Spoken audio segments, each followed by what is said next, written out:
tech stocks. Let's just talk about this briefly. It's Oh, it's baby. it's not looking good, and it looks like it can get worse. All tech stocks are down again Hmm. after hours. The stock market is at an all-time high, but tech stocks are falling. Yeah. I know you're tired. It's all Um, good. so, how do we feel about what's going on with the tech stock situation? Because I know a lot of people probably have questions about that. Mm, Starting. of course.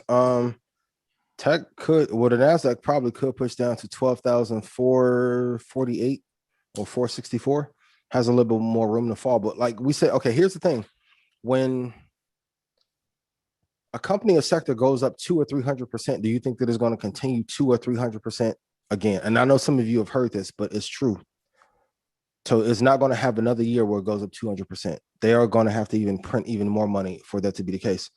And then because there's so much value left in other areas, other companies began to go up and people are putting, like the Dow is on a tear. But that's why I always tell you guys, if you have indexes, you have exposure to everything else and then tech and then make off. So then you have your own mini rotation or quadrant in which the money will flow.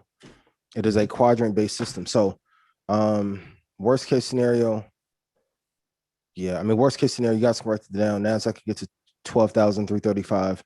It'll have a hell of a bounce from there. But the market is just doing, and I'm not saying it's guaranteed to go there, but tech is just sliding down because everything was already priced in. If I put up 55 points in the garden, how long do you think if I do it for a year, do you think I can do that for 2 years straight? It's impossible. So we're going to go back. That's why you always have to go back to your averages. Homework. What is the NASDAQ average year over year in terms of return in a low inflation environment? Now, if we go to high inflation, the tech gains won't be there because we'll go back to banking and fintech will be even bigger than what it is now. It's just a part of the market, but doing the homework is why you will know this. Yeah, I would just, I mean, that you're dead on with that. Like, and I would say to add to what you said, is get familiar with other sectors, right? Having exposure in other sectors. And I just wrote down some stocks that we have mentioned already. Caterpillar, Best Buy, Home Depot, Procter and Gamble. You spoke about commodities today, but we just talked about copper and gold. You have to have more exposure, right? McDonald's doing pretty damn good. Yeah, I mean, like Domino's is doing well. For those of you in construction and real estate, I'm going to tell you, why are you selling homes and not buying Home Depot and Lowe's? Why? Tell me why. And then Redfin at some point is going to kill your entire industry. Them and Trulia. Why are you not invested in Home Depot and Lowe's? Please put it in chat. You're spending hundreds of thousands to millions if you're in commercial with them anyway. Yeah. A lot of it's just common sense. Pick the best four. You're starting four. Block out the noise and it'll be okay. Those are a solid four. Lennar, Caterpillar, Home Depot, solid four. Lowe's, solid four. That would be the solid. That would be the four. That would be my core four. That's like Tim Duncan, Elgin Baylor. We're gonna go old school today. Start there. Like Kareem and John Stockton. Yeah, you may not be on, ball is life every day, but you gonna win a championship 4 out of 5 years. Right. Quality. You have to invest in. But here's the thing: if you want to cement wealth and riches for yourself, why is it a chore to read even 20 pages a day about this blueprint? Like, we're literally buying companies, the best companies to make money for us. This shit is a cheat code. It's a cheat code. Just put the time in. Tech can't run up 20% a month or 35% a month forever. And we said that too last year, so you guys can go watch the tape. Let them know. Yeah. Well, there you have it, ladies and gentlemen. Market Mondays, another My God, Ty, I got you. You need some Gatorade? I got you. I'm gonna set a screen for you. Inbound it. Game winner. I'm good. Yeah. Another glorious Market Mondays. Hopefully you guys got a lot of information. Hopefully you guys will be able to implement the information. And patience is a virtue. Patience is a virtue. Don't overextend yourself. Don't take too much risk. We talked about that before. Options, things of that nature. This is when options go bad. This is the downside of options. You have to always think in every deal, please write every deal, what can go wrong? When you only think about the upside of what can happen, you're going to get blindsided. Yeah, you are. But as always, people will always take risk because humans are gamblers in nature, and that's just the reality of life. Can I be real with y'all?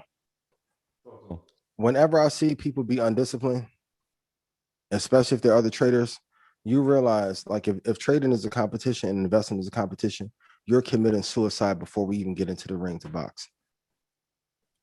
Patient investors get really happy when people are like, yo, I'm gonna do this at this price and I don't care. Like I even had people last year telling me like, yo, it don't matter what price you get in. I'm like, huh? When did this get started? The price of everything matters. So even though I'm not a fan of Doge, the price that he got in, there was unlimited upside in comparison to where he entered. For those of you that traded, if you traded penny stocks before or you was on that Tim Sykes wave back in the day, doesn't the Doge stuff right now and the small cap remind you of the penny stock environment of 8 years ago? It's pink sheet volatility times 20 though. And then you get institutions hopping in and then they're using the news to pump it up even more to have exits because you can't just exit 700 million at one time. Yeah, that's something You need levels of liquidity. That was a question. That was something that we had discussed the other day. It was like we remember in 2018, 2017 when whales would come in. You know, the whales are the big institutions, like the big investors in that space. The big investors, and they would take profit, and the entire space would like drop over with 20%. Some of these coins still haven't come back. So that hasn't happened yet, and hopefully it doesn't. Obviously, there's more institutional investment, but that could happen, right? There's a lot of whales who have Bitcoin, and they have only gained in profit since they've had it. So just be mindful of that, y'all. And let's say you go ahead, Rashad. No, go ahead. No, if you're let's say some of you are watching, and let's say you're up 800,000 in Doge, right? And you're killing it, and you have a right to beat your chest. If there's no liquidity at these tops, how much of a percentage do you think of that money that you would draw down before you're able to get out? So let's say the top is 70 and you're like, hey, I'm gonna get out at 65. If there's no one willing to sell that many coins at that level, what are you gonna do? You're gonna get destroyed. We talked about the Saturday cycles for a reason. You have to be mindful of that. Like, so the more, everyone write this down, the more money you put into the market, you have to have a tighter exit plan. It's a difference between falling out of a plane from 50 feet versus 5,000. So if you have $500,000, 250,000, 100 grand in, you have to have some different protection and make sure that the liquidity is there. Because Lord forbid, if we have a huge gap down and it gaps down 10 or 15%, or Lord forbid, one of those rockets go up into space and Doge sponsored it on the side like Red Bull and the thing blows up on air and everybody puts it on you. Crazy things have had. That's why I tell you guys, like, if you have not been into the market for 7 or 8 years and haven't seen enough things go crazy, go look at 2014 when the Swiss franc jumped up like crazy. I know a guy personally one night lost $423,000 short in the wrong way, could not get filled, could not get out. Guess what? They told him, read his disclaimer, his disclosures, and his broker statement. Trading has considerable risk. Anything that can, hey, it's all, what you gonna do, sue? You gonna sue Coinbase? You're gonna lose. Be mindful.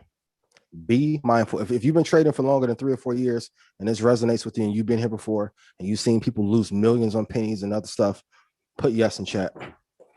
There's nothing new under the sun. Jesse Livermore will be rolling over in his grave with happiness and joy if he can trade this market right now. He also committed fucking suicide from over leveraging his account. And I've talked some of y'all from running off some cliffs last year, and some of y'all that are down 300,000 and 400,000 in your options. Be mindful. My graduates from my school being Forbes, bag drop. Bag drop. A mic drop, bag drop. Bag drop.